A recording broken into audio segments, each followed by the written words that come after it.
Karis dan shalom, grace and peace, rahmat dan damai sejahtera dari Allah Tritunggal kita, Bapa, Anak, dan Roh Kudus. Minggu yang baru di bulan yang baru, bulan Maret tahun 2021 ini. Kita telah memasuki Kitab Wahyu pasal yang ke-14 bagian terakhir, ayat 14 sampai ayat 20. The reading of the Word of God is taken from Revelation chapter 14, verse 14 to 20. Here is the Word of God. Demikianlah bunyi firman Tuhan kita. Dan aku melihat sesungguhnya ada suatu awan putih, dan di atas awan itu duduk seorang seperti anak manusia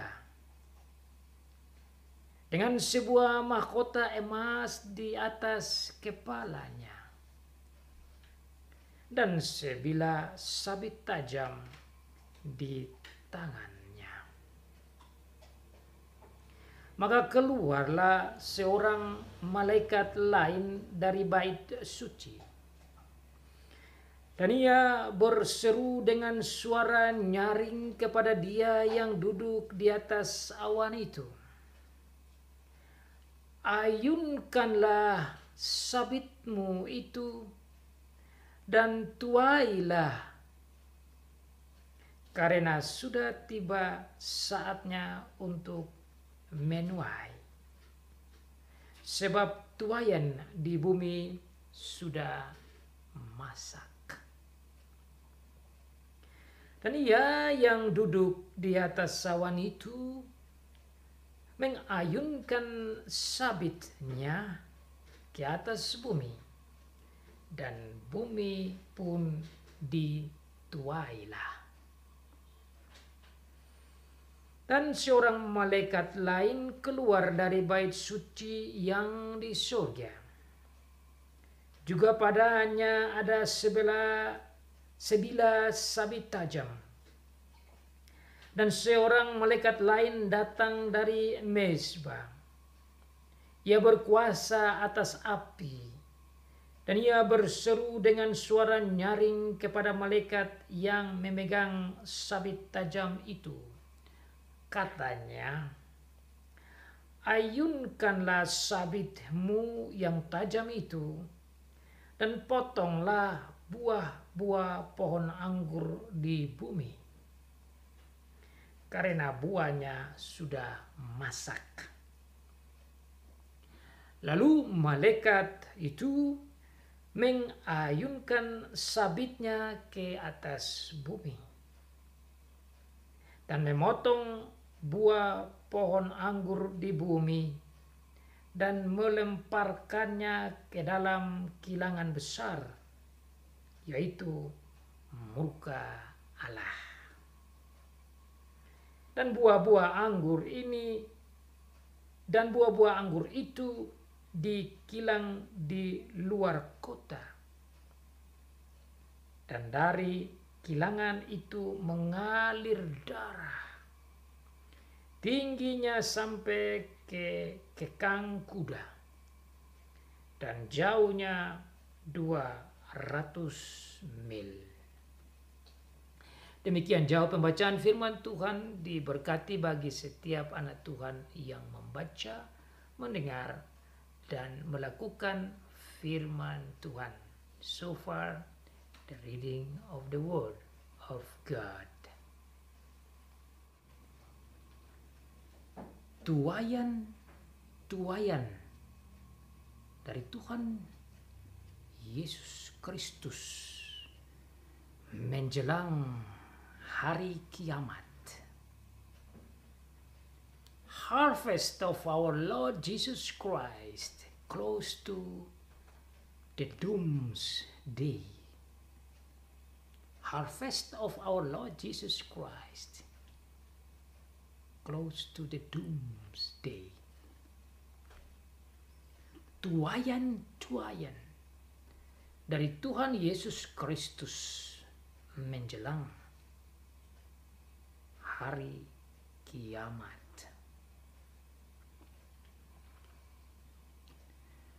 Saudara, pada pasal yang ke-14 bagian yang terakhir ini, saya melihat sebagai bagian yang berhubungan dengan masa waktu yang paling terakhir, di mana pada saat Tuhan Yesus mengadakan penuaian, di mana tuayan-tuayan itu dikumpulkan,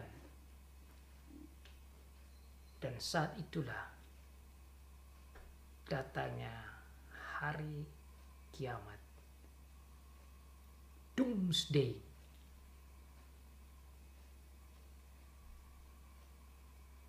Saya melihat hal ini berhubungan dengan konteks pasal 13 dan pasal ke-14 khususnya.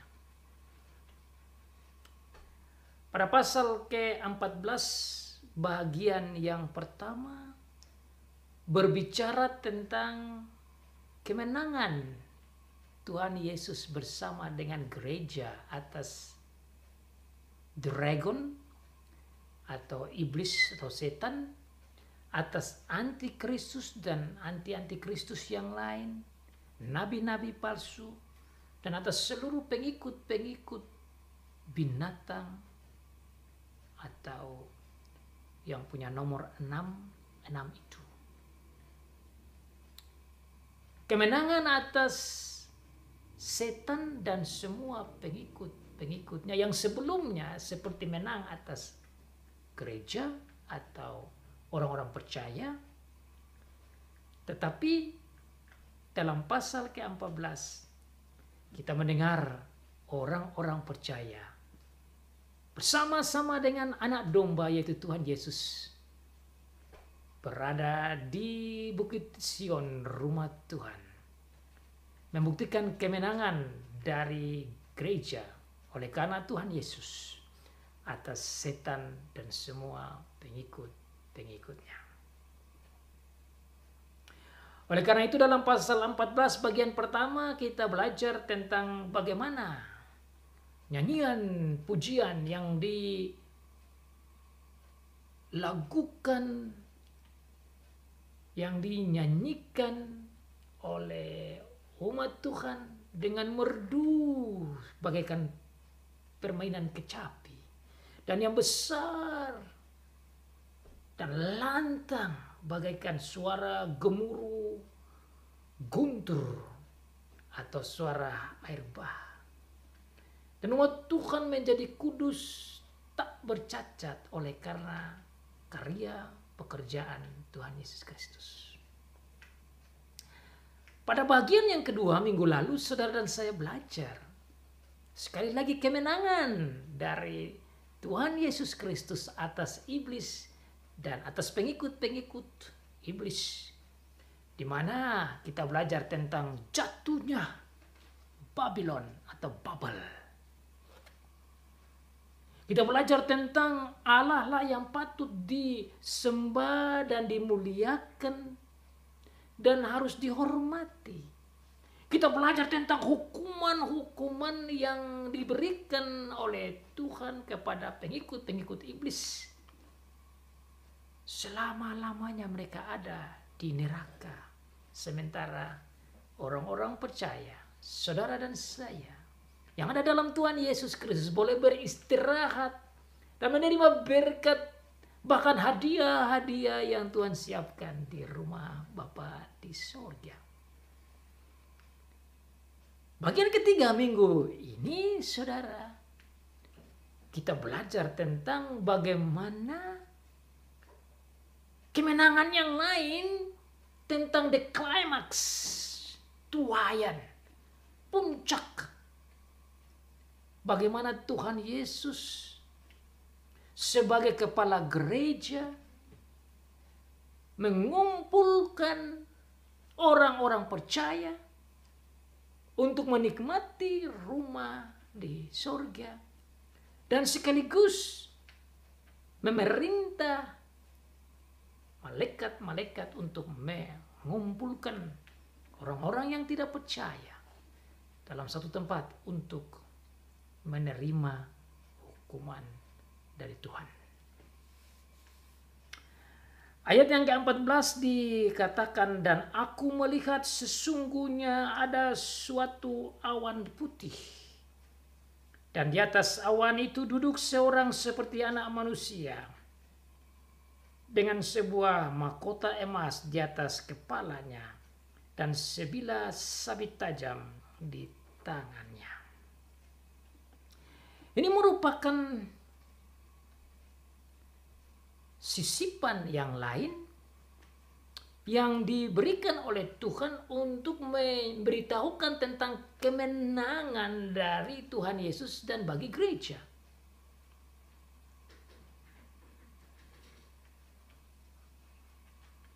Di bagian ini sekaligus menunjukkan keperkasaannya Tuhan Yesus, kemahakuasaannya Tuhan Yesus, keluar biasaannya Tuhan Yesus, kehebatannya Tuhan Yesus. Tatkala disampaikan tentang Dia yang duduk di atas awan putih. Dari seluruh nabi maupun rasul di perjanjian baru, tidak ada satu orang suci atau orang kudus atau pimpinan gereja yang bisa mendapat posisi seperti ini. Hanya Tuhan Yesus, dan Tuhan Yesus disebut sebagai anak manusia, yang menunjukkan bahwa Dia yang adalah Allah rela merendahkan dirinya jadi seperti kita manusia, agar supaya Dia dapat memenuhi seluruh perintah dan menjalankan hukuman murka Allah atas dosa bagi kita, agar kita bisa diselamatkan. Ungkapan anak manusia ini digunakan oleh Tuhan Yesus sendiri untuk menunjukkan dirinya tentang kerendahan dirinya menjadi seperti manusia. Dia menjadi manusia, menjadi daging, guna menyelamatkan saudara dan saya. Ungkapan anak manusia ini saudara bisa temukan di dalam Injil dan juga bisa ditemukan di dalam kitab Wahyu ini sendiri. Dalam pasal 1, tatkala Rasul Yohanes mendapat penglihatan tentang Tuhan Yesus, Tuhan Yesus menampakkan dirinya dan Dia katakan dengan ungkapan yang sama tentang Tuhan Yesus dengan ungkapan anak manusia. Dengan demikian saudara, ayat 14 ini tatkala berbicara tentang seorang seperti anak manusia, tidak lain adalah Tuhan Yesus sendiri. Bahkan dikatakan lebih lanjut, Tuhan Yesus sendiri yang mempunyai mahkota emas. Ada sebuah mahkota emas di kepalanya. Ungkapan mahkota emas menunjukkan bahwa Dia adalah raja. Mahkota hanya diberikan kepada raja saja. Dan mahkota emas menunjukkan raja yang mulia. Jadi ayat 1 ini menunjukkan tentang pribadi Tuhan Yesus yang menjadi manusia, namun sekarang menjadi raja di raja yang menguasai seluruh dunia, raja yang agung, raja yang mulia, raja yang dapat segala kuasa di surga dan di bumi. Sama seperti yang dikatakan dalam Matius pasal 28 ayat 18.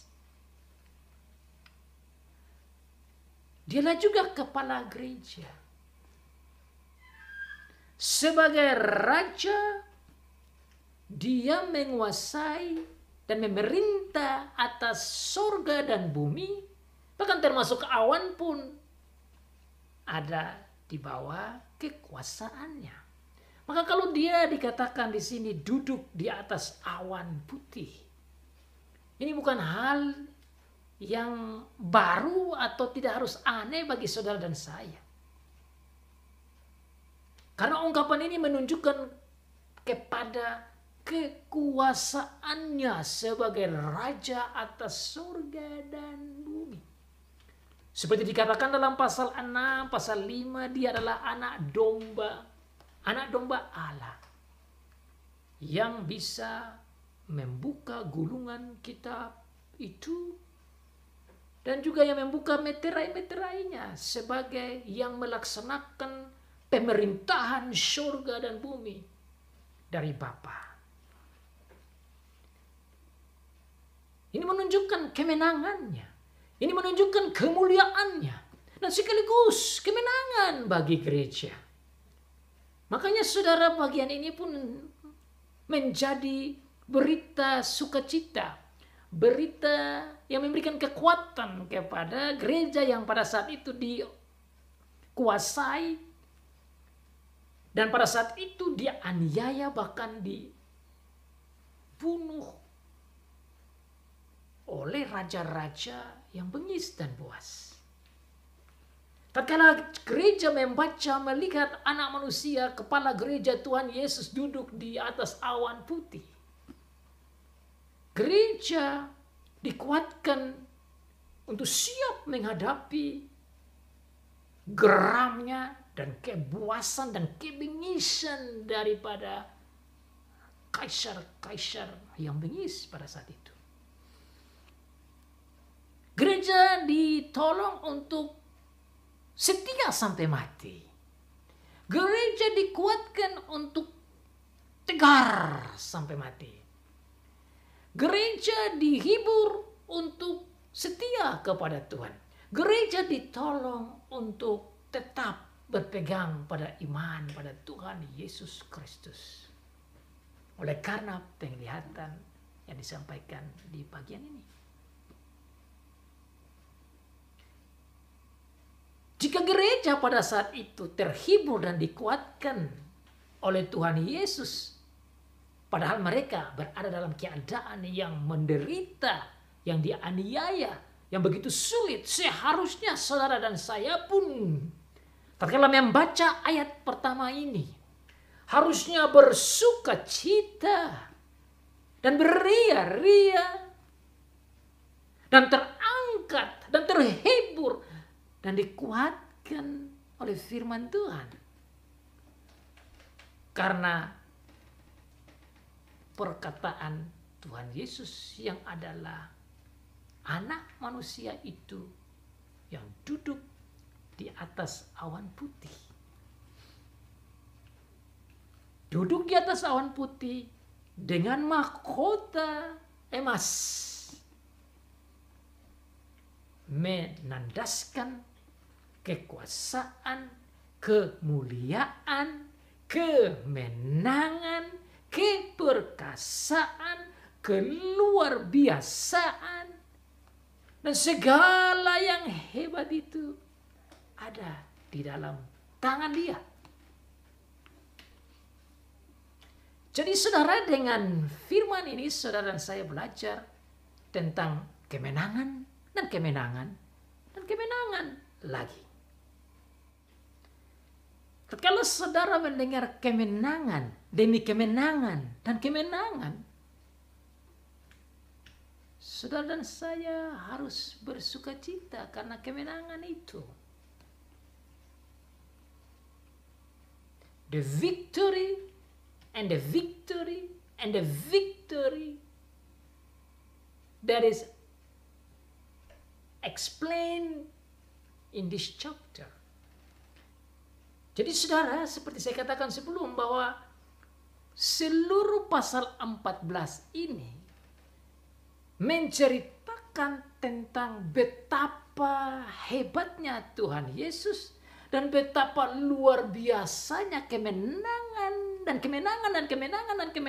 yang dia peroleh bagi gereja. Atas dragon, atas si ular naga, atas setan, atas antikristus, atas nabi-nabi palsu, atas binatang yang keluar dari dalam laut maupun dari dalam bumi, dan semua pengikut-pengikutnya yang sebelumnya seakan-akan menang, dan gereja seakan-akan hampir kalah oleh karena dianiaya, bahkan ada yang mati. Pasal 14 menunjukkan gereja dikuatkan, gereja dihiburkan, gereja di dalam Tuhan Yesus menjadi menang. Gereja adalah saudara dan saya. Saudara dan saya yang mengikuti Tuhan Yesus sebagai juru selamat kita.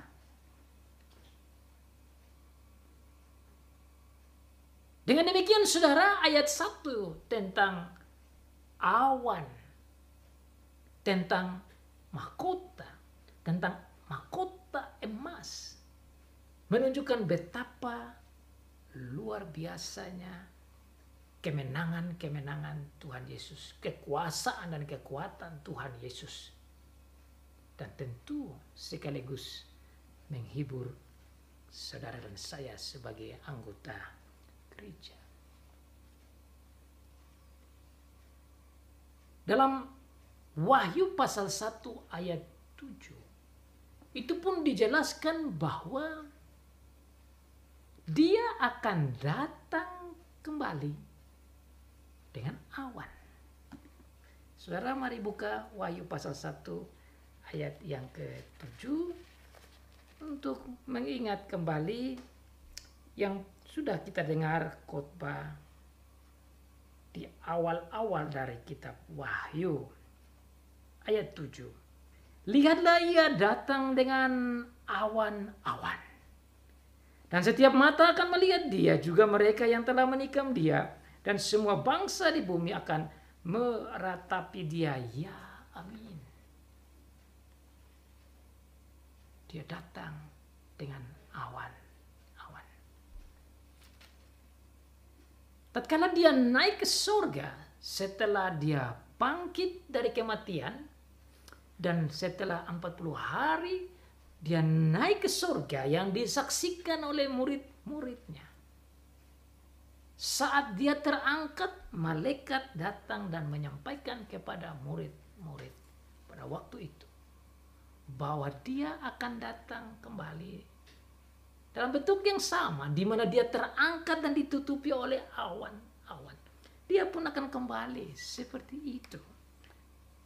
Kisah Para Rasul pasal 1 ayat 11. Saya baca itu juga untuk saudara mengingat tentang hal yang berhubungan dengan awan ini. Kisah 1 ayat yang ke-11. Dan berkata, saya baca dari ayat 10, ketika mereka sedang menatap ke langit waktu ia naik itu, tiba-tiba berdirilah 2 orang yang berpakaian putih dekat mereka, dan berkata kepada mereka, hai orang-orang Galilea, mengapakah kamu berdiri melihat ke langit? Yesus ini yang terangkat ke surga meninggalkan kamu akan datang kembali dengan cara yang sama seperti kamu melihat dia naik ke surga. Bagaimana dia naik ke surga itu? Sesudah ia mengatakan demikian, terangkatlah ia disaksikan oleh mereka, dan awan menutupinya dari pandangan mereka. Awan menutupi Tuhan Yesus saat dia naik ke surga.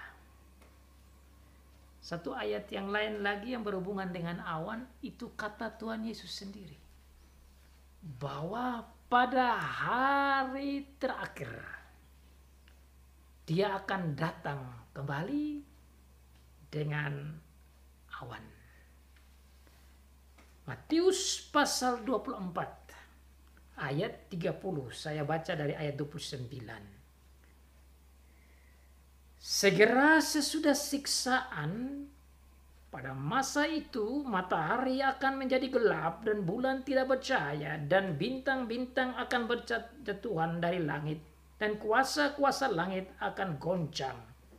Pada waktu itu akan tampak tanda Anak Manusia di langit, dan semua bangsa di bumi akan meratap, dan mereka akan melihat Anak Manusia itu datang di atas awan-awan di langit, dan segala kekuasaan dan kemuliaannya. Ia akan menyuruh keluar malaikat-malaikatnya dengan meniup sangkakala yang dahsyat bunyinya, dan mereka akan mengumpulkan orang-orang pilihannya dari keempat penjuru bumi, dari ujung langit yang satu ke ujung langit yang lain. Dia akan datang di atas awan-awan di langit. Saudara, ayat-ayat ini menunjukkan kepada kita bagaimana kemahakuasaan Tuhan Yesus Kristus di dalam menguasai alam raya. Ayat yang sama menjelaskan bahwa Dia yang duduk di atas awan juga memegang sebilah sabit tajam di tangannya. Sabit adalah alat yang dipakai untuk menunai, alat yang dipakai untuk memanen hasil tanaman. Para petani menunai hasil pertaniannya dengan menggunakan sabit. Dan biasanya hasil pertanian itu dalam bentuk padi atau gandum atau anggur, itu digunakan alat tajam seperti sabit. Jadi ini adalah ungkapan simbolik tentang waktu panen. Makanya saudara, saya kasih tema berjudul tuayan-tuayan menjelang hari kiamat. Penglihatan ini menunjukkan pekerjaan yang dilaksanakan oleh Tuhan Yesus bersama dengan malaikat-malaikatnya di dalam menuai, di dalam memanen hasil-hasil tuayannya, yaitu orang percaya dan orang-orang yang tidak percaya. Bagian pertama ini saudara, saya melihat bagaimana Tuhan Yesus datang dan menuai mereka yang percaya itu. Dan ini saya lihat dengan kacamata kitab Perjanjian Baru dari Injil Matius pasal 24. Tuhan Yesus sendiri menjelaskan kepada kita bahwa menjelang hari kiamat, untuk hari kesudahan, hari akhir itu, Dia akan mengumpul semua orang-orang percaya. Dan pada saat itu Dia jelaskan juga dengan jelas bahwa kalau ada dua orang di tempat tertentu, yang satu tetap, yang lain diangkat. Mari kita baca di dalam Injil Matius pasal 24 untuk memahami suasana tuayan yang sudah dijelaskan oleh Tuhan Yesus jauh sebelum itu terjadi. Dan Tuhan Yesus juga katakan, saya bilang ini supaya kamu tahu sebelum ini semua terjadi.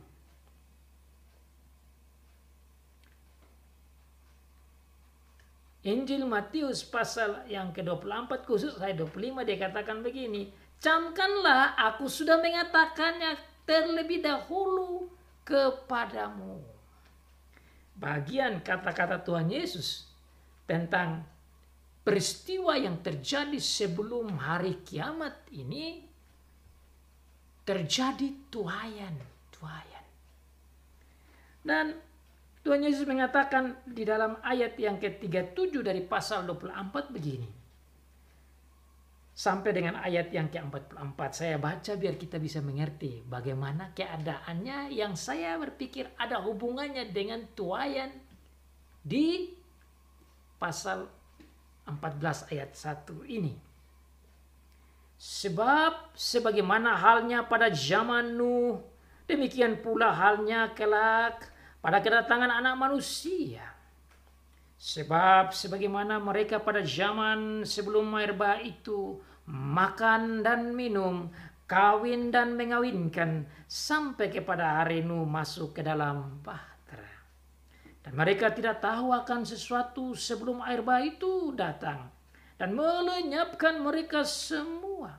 Demikian pula lah halnya kelak pada kedatangan anak manusia. Ungkapan yang sama ya, anak manusia. Pada waktu itu kalau ada 2 orang di ladang, yang seorang akan dibawa, yang lain akan ditinggalkan. Kalau ada 2 orang perempuan sedang memutar batu kilangan, seorang akan dibawa, yang lain akan ditinggalkan. Karena itu berjaga-jagalah, sebab kamu tidak tahu pada hari mana Tuhanmu datang. Tapi ketahuilah ini, jika tuan rumah tahu pada waktu mana pada malam hari pencuri akan datang, sudahlah pasti ia berjaga-jaga dan tidak akan membiarkan rumahnya dibongkar. Sebab itu hendaklah kamu juga siap sedia, karena anak manusia datang pada saat yang tidak kamu duga.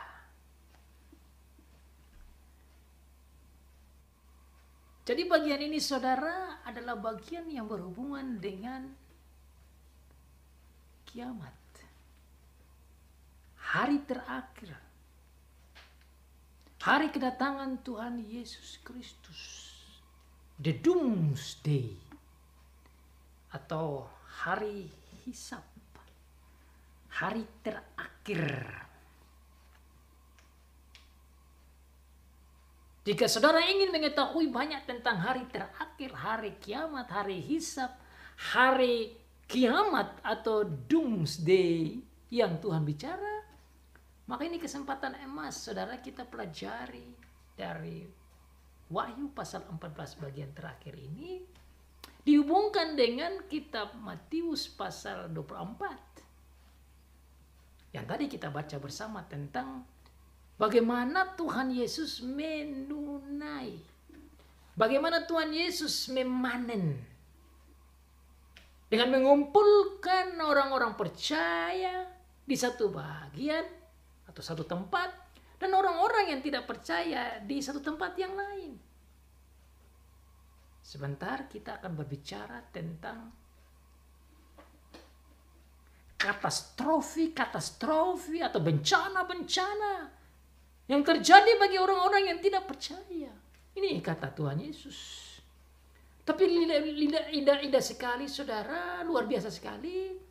Sebelum kita masuk ke sana, kita berbicara dulu tentang bagaimana kasih Tuhan Yesus dalam menuai, memanen, harvest orang-orang percaya, saudara dan saya lebih dahulu. Yang satu diangkat, yang satu tinggal. Bahkan dikatakan dalam ayat sebelum bahwa mereka yang percaya ini dikumpulkan oleh Tuhan lewat malaikat-malaikat dari seluruh penjuru bumi. Ayat 31. Dan ia akan menyuruh keluar malaikat-malaikatnya dengan meniup sangkakala yang dahsyat bunyinya. Dan mereka akan mengumpulkan orang-orang pilihannya dari keempat penjuru bumi. Dan dari ujung langit yang satu ke ujung langit yang lain. saudara dan saya dikumpulkan dalam satu grup orang-orang yang diselamatkan.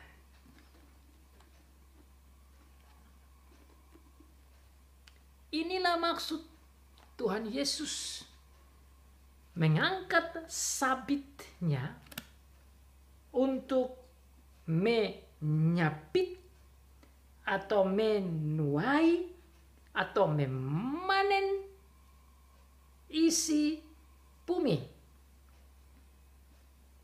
Maka keluarlah seorang malaikat lain, ayat 15. Dari bait suci, dan ia berseru dengan suara nyaring kepada dia yang duduk di atas awan itu.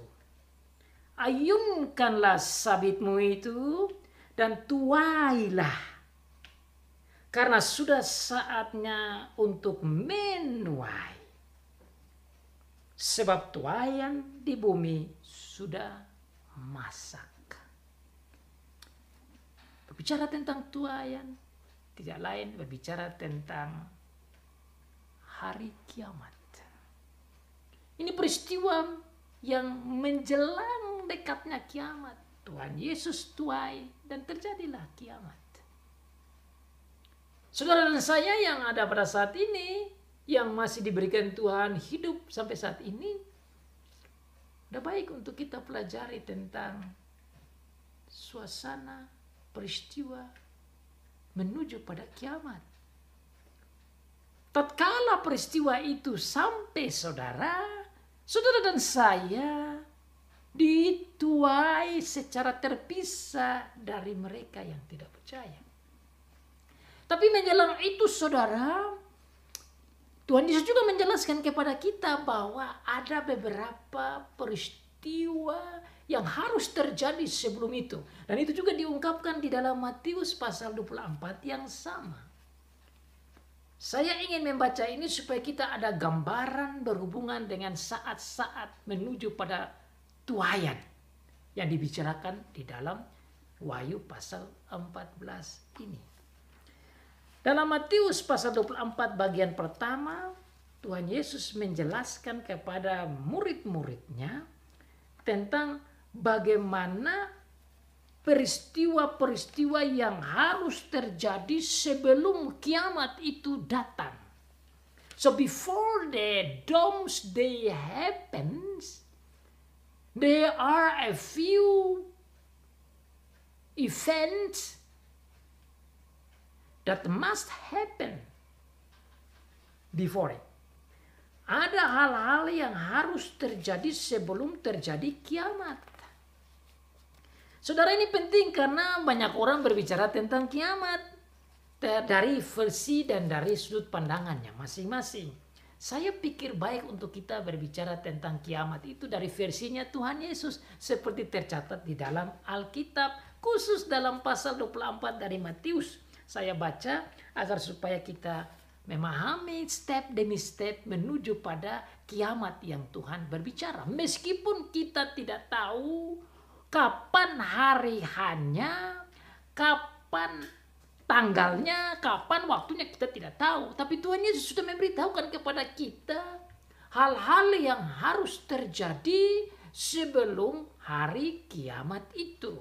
Before the doomsday happened, there are some events that must take place. Harus terjadi. Demikian kata Tuhan Yesus. So here is the word of God about the last days.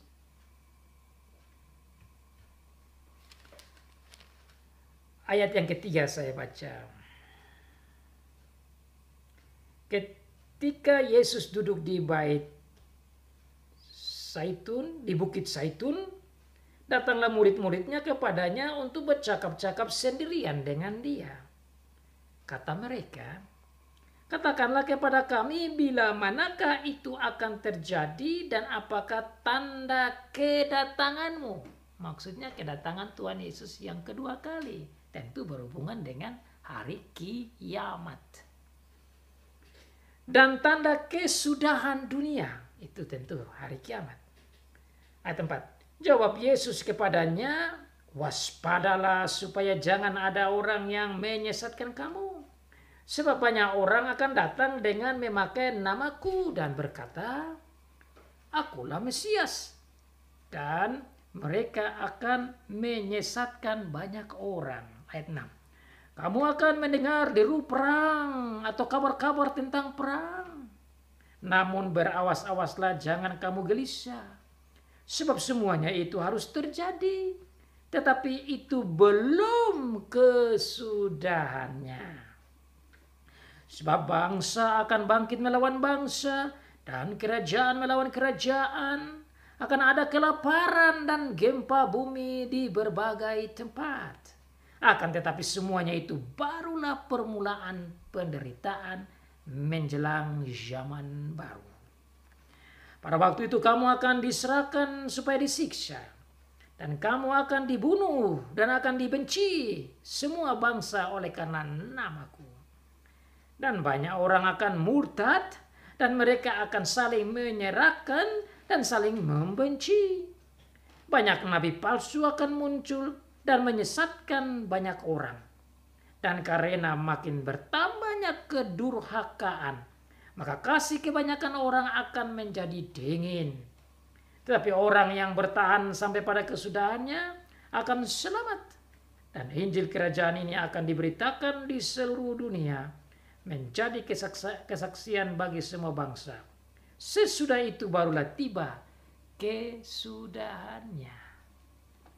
Jadi saudara, dalam bagian ini kita belajar tentang dua waktu. Waktu yang pertama berbicara tentang peristiwa-peristiwa yang akan atau yang harus terjadi sebelum kesudahan dunia atau kiamat. Dan bagian yang kedua ayat 9 sampai bagian ayat yang ke-14 berbicara tentang peristiwa yang mendekat pada kiamat.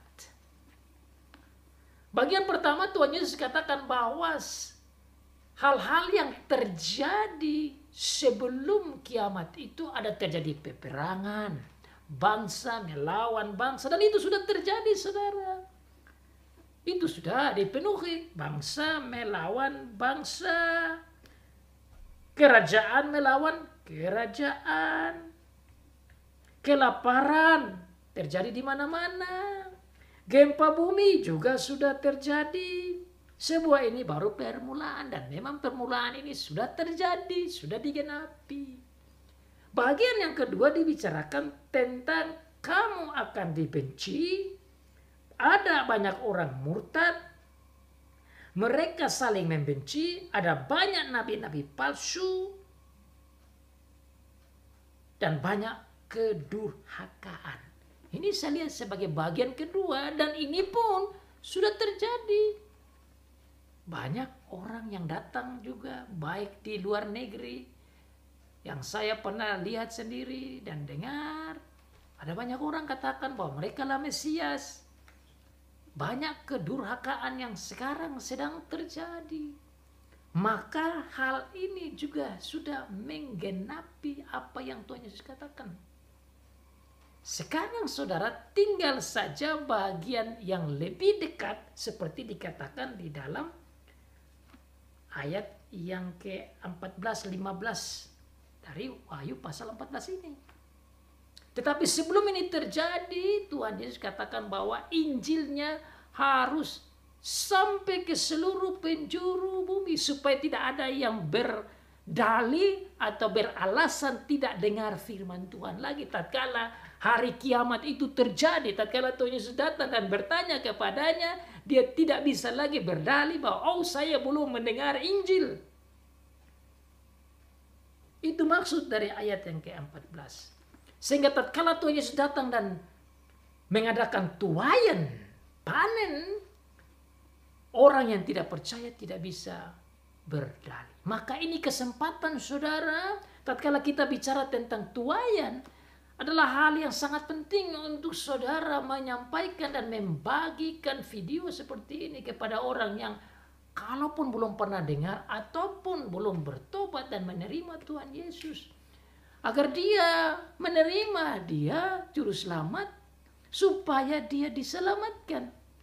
Jika tidak, saudara, dia harus bertanggung jawab kepada ketidaktaatannya, ketidakpercayaannya, dan penolakannya pada Tuhan Yesus.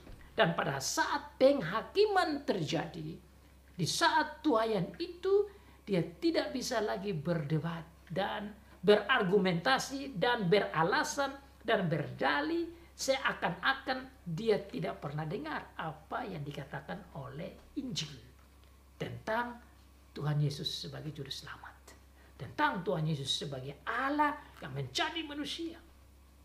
Tapi bagi yang sudah percaya, bagi yang beriman, saudara, ini merupakan saatnya mengetahui bahwa pada hari terakhir menjelang kiamat itu, Tuhan Yesus mengadakan tuayan,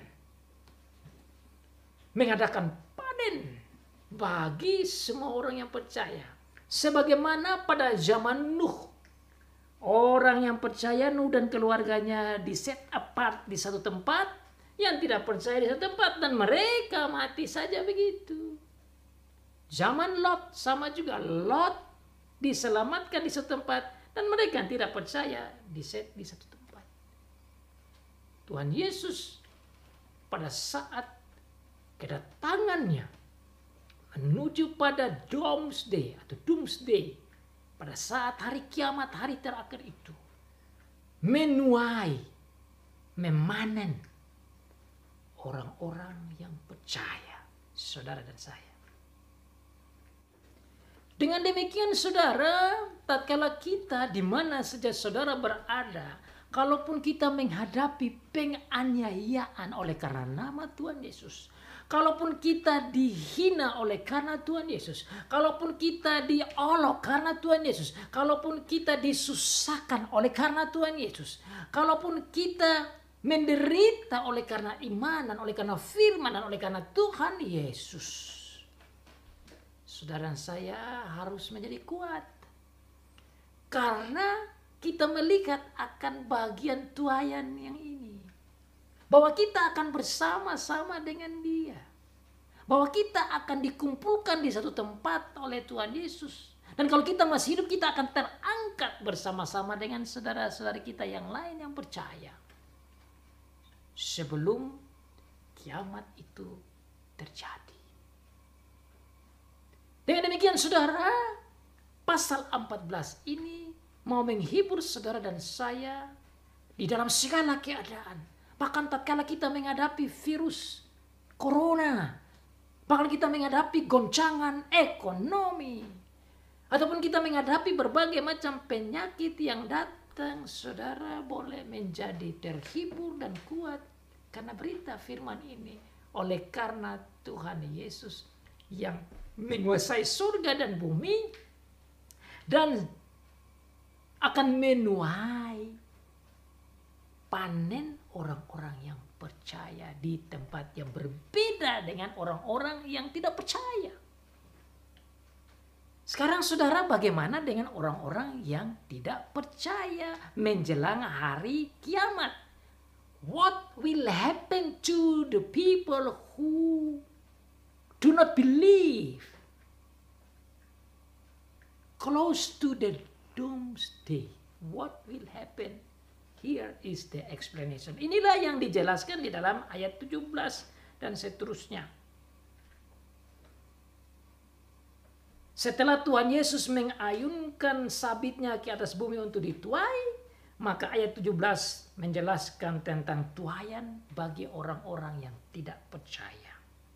Dan seorang malaikat lain keluar dari bait suci dan dari surga. Juga padanya ada sebilas sabit tajam. Dan seorang malaikat lain datang dari mezbah. Ia berkuasa atas api. Dan ia berseru dengan suara nyaring kepada malaikat yang memegang sabit tajam itu. Katanya, ayunkanlah sabitmu yang tajam itu. Dan potonglah buah-buah pohon anggur di bumi. Karena buahnya sudah masak. Ini adalah bagian yang berhubungan dengan tuayan atas orang-orang yang tidak percaya. Saudara lihat di sini, malaikat-malaikat ini keluar dari bait suci.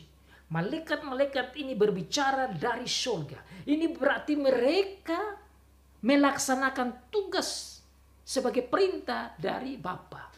Ini bukan inisiatif mereka.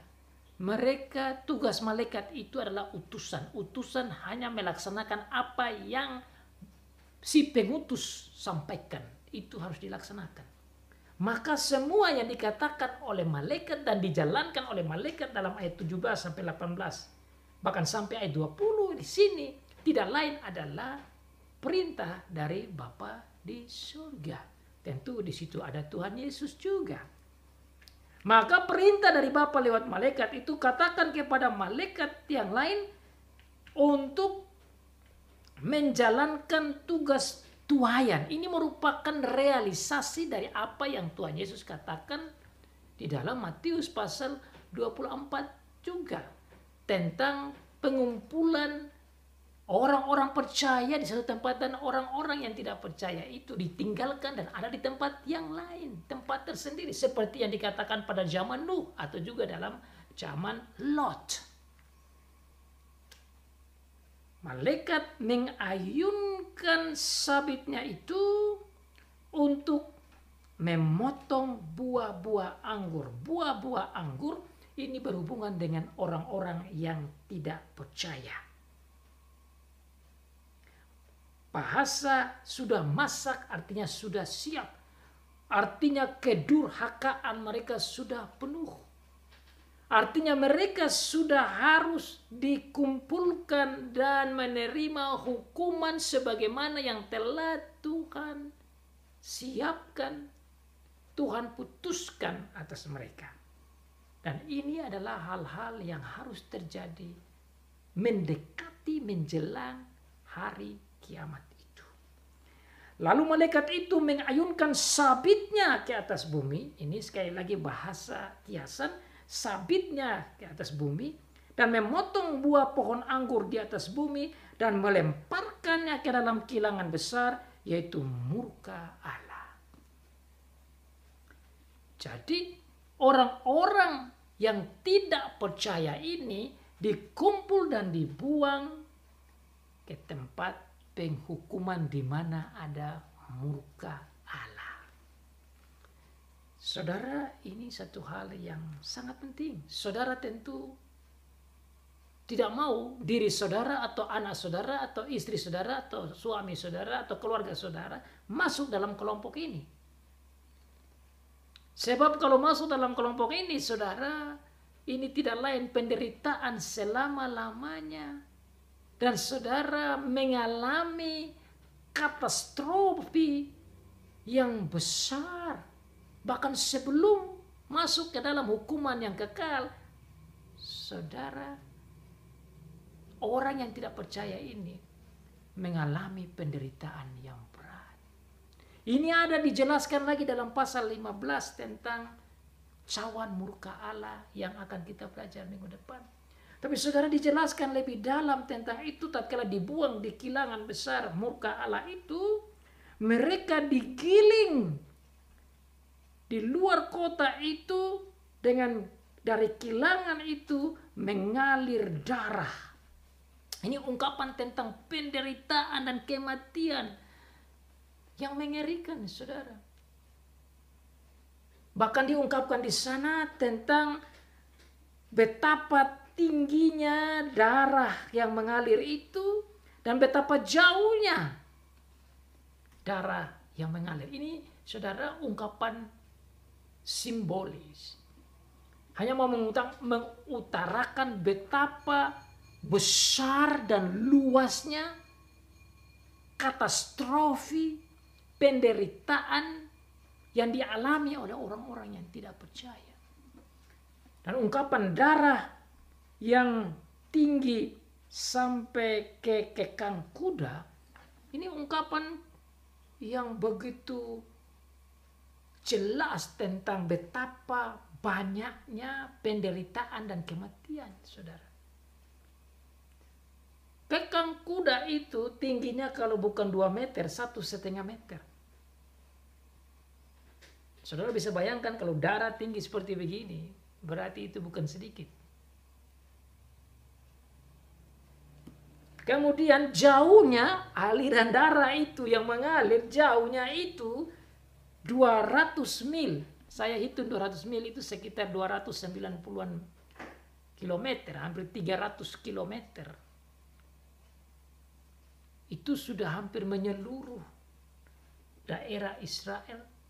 Berarti ini ungkapan tentang keseluruhan bumi.